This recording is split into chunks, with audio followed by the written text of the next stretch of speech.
창세기 42장. 이때 야곱은 이집트에 곡식이 있다는 말을 듣고 자기 아들들에게 말하였다. 어째서 너희는 서로 쳐다만 보고 있느냐? 이집트에는 곡식이 있다는 말을 들었다. 굶어 죽지 않으려면 그리로 가서 곡식을 사오너라. 그래서 요셉의 10 형제들은 곡식을 사려고 이집트로 떠났다. 그러나 야곱은 요셉의 동생 베냐민을 그들과 함께 보내지 않았다. 이것은 베냐민에게 어떤 일이 일어날지도 모른다는 두려움 때문이었다. 가나안 땅에도 기근이 밀어닥쳤으므로 야곱의 아들들은 곡식을 사러 가는 다른 사람들 틈에 끼어 이집트에 도착하였다. 이때 요셉은 나라의 총리가 되어 모든 백성에게 곡식을 팔고 있었다. 요셉의 형들이 그 앞에 와서 땅에 엎드려 절하자 요셉은 그들을 보는 순간 자기 형들인 것을 알았으나 모르는 척하고 큰 소리로 너희는 어디서 왔느냐 하고 물었다. 이때 그들은 곡식을 사려고 가나안 땅에서 왔습니다 하고 대답하였다. 요셉은 자기 형들을 알아보았으나 그들은 요셉을 알아보지 못하였다. 요셉은 오래전에 그들에 대하여 꾼 꿈을 생각하며 이렇게 말하였다. 너희는 간첩이구나. 너희는 우리나라의 취약 지역이 어디인지 알아보려고 온 자들이 틀림없다. 아닙니다. 우리는 곡식을 사려고 왔을 뿐입니다. 우리는 다 한 형제로서 간첩이 아니라 모두 건실한 사람들입니다. 아니다. 너희는 우리나라의 취약 지역을 탐색하러 왔어. 우리는 모두 12 형제로서 가나안 땅에 사는 한 사람의 아들들입니다. 막내 아들은 지금 아버지와 함께 있고 하나는 없어졌습니다. 내가 이미 말한 대로 너희는 간첩이다. 너희는 간첩이 아니라는 것을 증명해야 한다.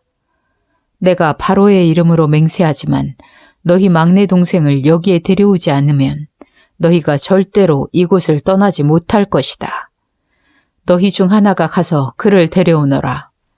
너희 말이 입증될 때까지 나머지는 감옥에 가둬두겠다. 내가 목숨을 걸고 맹세하지만 너희가 만일 그를 데려오지 않으면 너희는 분명히 간첩이다.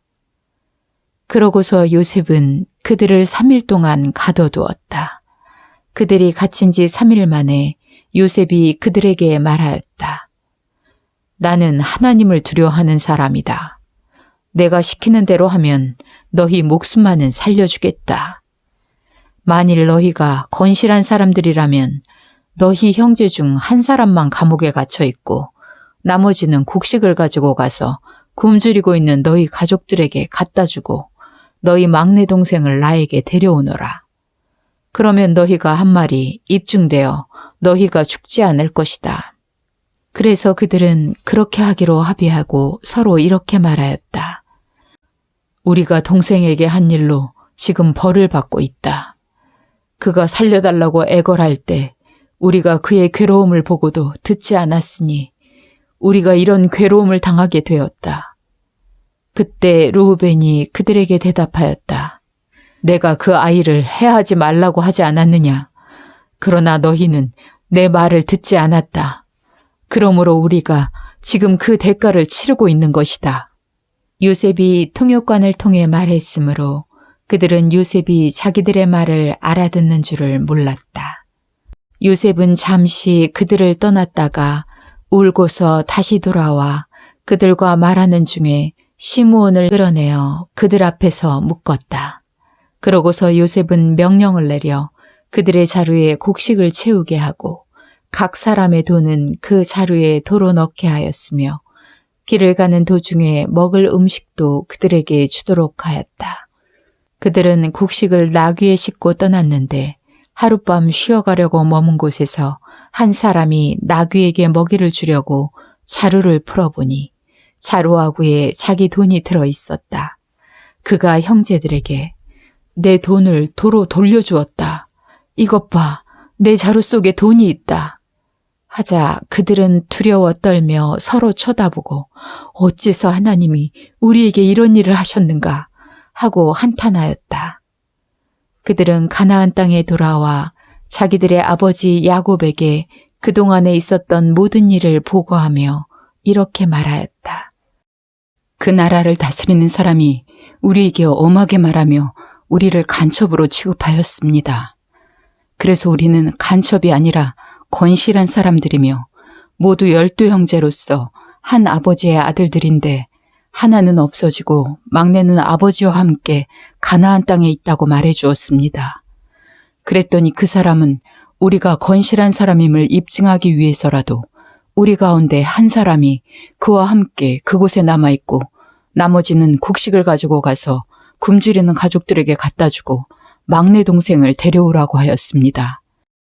그렇게만 하면 우리가 간첩이 아니라 건실한 사람이라는 것을 알고 우리 동생을 돌려보낸다고 했으며 또 우리는 그 땅에서 무역도 할 수 있다고 했습니다. 그러고서 그들이 각자 자루를 쏟아보니 그 자루 속에 자기들의 돈주머니가 들어있었다. 그들과 그들의 아버지는 그 돈주머니를 보고 두려워하지 않을 수 없었다. 이때 야곱이 그들에게 말하였다. 너희가 내 자식들을 잃게 하는구나. 요셉도 없어지고 시므온도 없어졌는데 너희가 이제 베냐민까지 빼앗아 가려고 하니 모든 일이 다 나를 괴롭게만 하는구나. 그러자 루벤이 아버지에게 내가 만일 베냐민을 아버지에게 데려오지 않으면 나의 두 아들을 죽여도 좋습니다. 그를 나에게 맡기십시오. 내가 책임지고 데리고 돌아오겠습니다. 하였다. 그러나 야곱이 내 아들은 너희와 함께 내려가지 못한다. 그의 형은 죽었고 그만 남았는데 만일 너희가 그를 데리고 간 도중에 그에게 무슨 일이라도 일어난다면 너희는 백발이 된 나를 슬픔 가운데서 무덤으로 내려보내는 자들이 될 것이다. 하였다.